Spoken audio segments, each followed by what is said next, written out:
Merhaba arkadaşlar, kanalıma tekrar hoş geldiniz. Bugün sizlerle birlikte yine güzel bir model çalışması yapacağız. Böyle artan ipleri değerlendirebileceğiniz, rengarenk örebileceğiniz oldukça kolay ve bir o kadar da güzel bir model. Model şöyle bakın, yakınlaştırayım, net olduğunda çok daha güzel görünüyor. Şöyle bakıldığında karışık gibi gelebilir ama gerçekten çok kolay yapımı. Şöyle arka görünümünde görelim. Oldukça kolay ve keyifli yapabileceğiniz bir model. Özellikle bebek örgülerine tercih edebilirsiniz. Yine bayan yeleklerinde, şallarda, hırkalarda, berelerde, artan iplerinizle yapabileceğiniz battaniye dahi örebilirsiniz arkadaşlar. Dediğim gibi siz hani ipinizle yapacağınız projeye göre daha farklı renklerde, daha çok renklerde de yaparak farklı çalışmalar, farklı görüntüler elde edebilirsiniz. Şimdi yapımını da göstereceğim. Toplamda 4 sıradan oluşuyor. 2 ve katları şeklinde, yani çift sayı başladığınızda rahatlıkla kurabileceğiniz güzel bir model. Şöyle modelimizi koyalım, başlayalım yapımına. Yine küçük bir parçada anlatacağım. Şöyle sarı bir renkte başladım. Bu kez zeminini sarı yaptım. Sarı beyaz olarak anlatacağım. Dediğim gibi yani çok az ipleriniz vardır. Bu şekilde rengarenk de yelekler yapabilirsiniz. Robalı modellerde çalışması biraz zor oluyor renkleri. Ben sevmiyorum daha doğrusu. Yani şuradaki pata ayrı bir ip eklememiz gerekiyor. Yürütmesi biraz sıkıntılı olabiliyor. Ama sevmeyen, üşenmeyen arkadaşlar için renkli örgü sevmeyi seven arkadaşlar için oldukça keyifli bir ve güzel bir model çalışması olacak. Ben şöyle rastgele sayılarda başladım. Sayımızın çift sayı olması yeterli dediğim gibi arkadaşlar. Hemen diğer rengime geçerek örgüme başlıyorum. Toplamda 4 sıra anlatımımız olacak. Oldukça kolay, rahat bir şekilde yapabileceğimiz bir model. Şöyle 2 ilmek ben kenar haroşası koyacağım. Model ayrılsın diye 2 ilmeğimi haroşa ördüm. İlk sıramızda renk geçişi yapıyoruz. Tüm ilmeklerimizi düz olarak örüyoruz. Sıra atlatmayacağım. Zaten kısa bir anlatım. Hiç aklınıza soru işareti kalmasın. İlmeklerimi düz olarak örüyorum ve ilerliyorum. Kenarlarda 2 kenar ilmeği koydum. Böyle modellerde patı sonradan dizerek yapmanız çok daha sağlıklı oluyor arkadaşlar. Çok daha kolay oluyor. Yani yelek yapacaksanız kenarına bir ilmek, kenar ilmeği koyarsınız. Burada hiç ilmek koymazsınız. Sonradan dizerek, yani ön patını dizerek yaptığınızda çok rahat olacaktır. Yani pat için bir tarafta ilmek yürütmeniz gerekmeyecek. Daha önce mutlaka yapmışsınızdır zaten renkli örgü. 2 kenar patımı yine haroşa olarak ördüm. İp geçişimizi yaptık. Bir sıra düz ördük arkadaşlar. Şimdi arka sıraya geliyoruz. Bu sıramızda ters örgü. Yani toplamda 1 2 sıra örmüş olacağız. Ön ve arka sırayı sayarsak bir sıra ters, bir sıra düz, 2 sıra düz görünümü olacak örgümüzde ilk olarak. 3. ve 4. sırada model uyguluyoruz. Bir sıramız bu şekilde geçiyor. 2 sıramız, hatta arka sırayı sayarsak diğer sırada hemen modeli uygulayacağız. Çok keyifli gerçekten. Tek renkli de deneyebilirsiniz. Ben de düşünüyorum hatta böyle minik bir bebek yeleğinde uygulamayı. Bakalım, nasip olursa mutlaka paylaşırım. Şöyle son ilmeğimi ördüm ve sıramı tamamladım.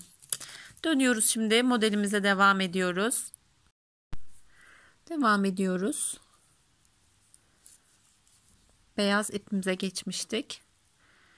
Yine bir kenar patını örmeden aldım. Şimdi modelimizin yapımına geçiyoruz arkadaşlar. Sağa doğru kesim yaptığımız örgülerimiz vardı. Aynı o şekilde sağa doğru sadece kesim yapıyoruz. 2 ilmeği birlikte sağa doğru örüyoruz. Bu şekilde. İlmek sayımız da bu sırada eksiliyor arkadaşlar. Yarı sayısına düşüyor. Yani başladığımızın yarı sayısına düşüyor. Bakın, tüm ilmeklerimi bu şekilde kesiyorum. Şu şekilde almıyoruz. Bu şekilde sağa doğru keserek sıra sonuna kadar geliyoruz.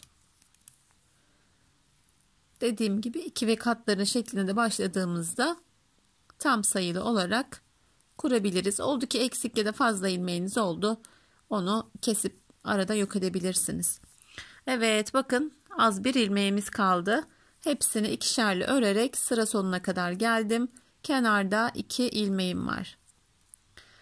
Döndüm. 2 ilmeğimi ördüm. Haraşomu ördüm. Arka sıraya geldik.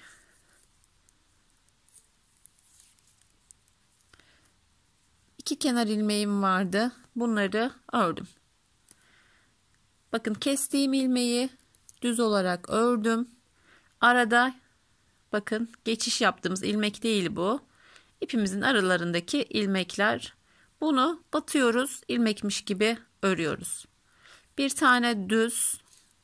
Sonra bakın şöyle gerdirdiğinizde ilmek arasındaki ördüğümüz ilmeklerin arasındaki ipliği alıyoruz. İlmekmiş gibi örüyoruz. Sonrasında diğer ilmek batıyoruz. Zorlanırsanız bunu şişinize takabilirsiniz. Aynı artırmış gibi düşünün, arada örüyoruz. Takıyoruz. Örüyoruz.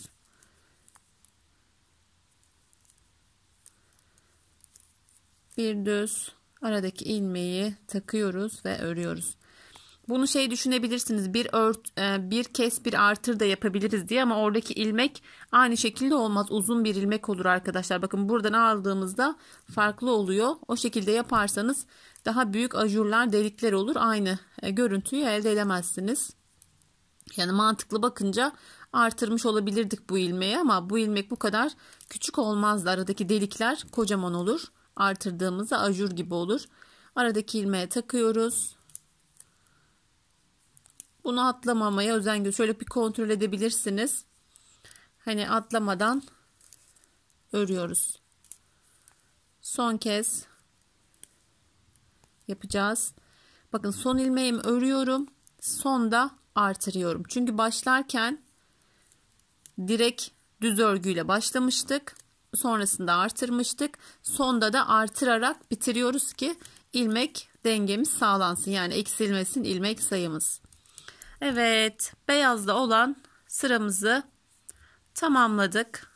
Şu an çok net değil, yani örgümüz çok belli olmuyor.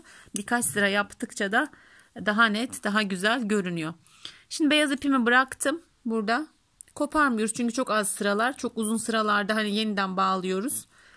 Ördürdüm. Normalde ilk ilmeği örmeden alıyoruz ama geçiş yaptığım için ördürdüm. İkinci ilmeğimi de ördüm, kenar patımı. Yine sarı ilmek ipimizle de bir sıra düz öreceğiz. Arka sırada ters. Hızlıca yapalım.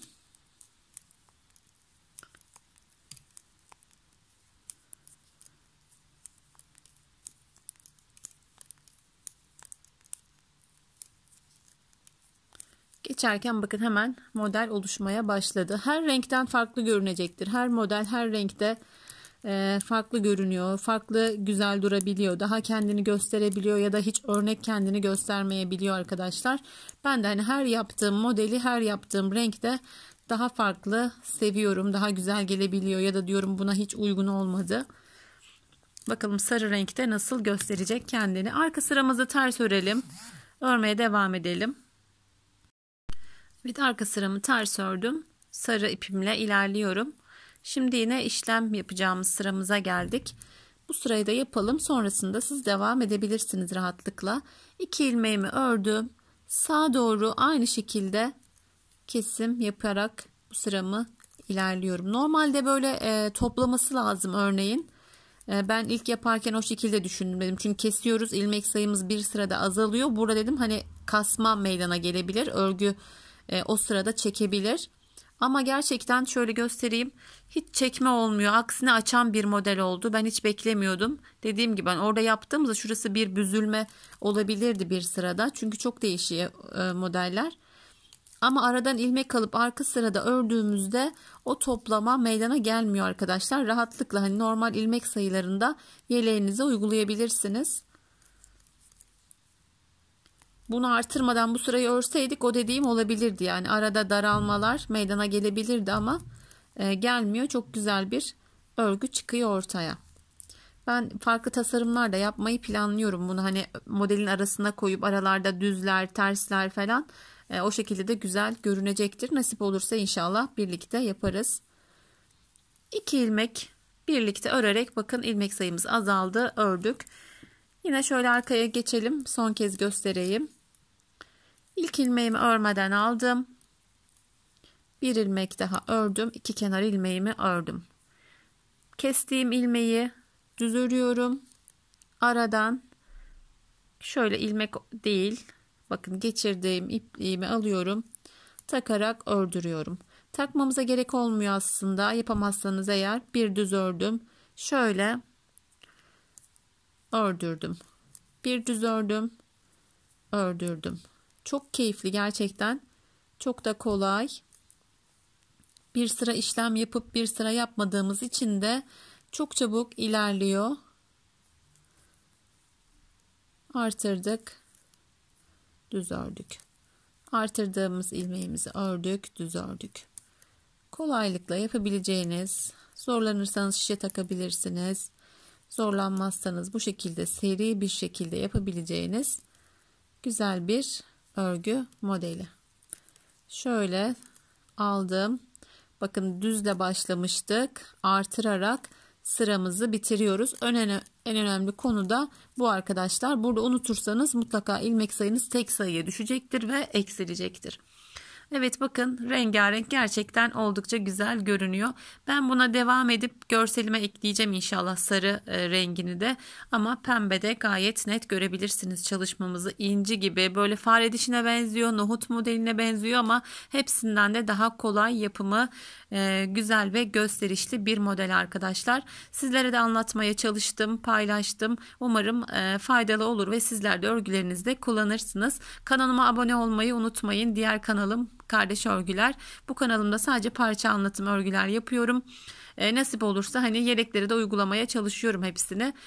Sizlere şimdiden kolay gelsin. Yeni bir modelde, yeni bir videoda görüşmek üzere. Allah'a emanet olun. Hoşça kalın.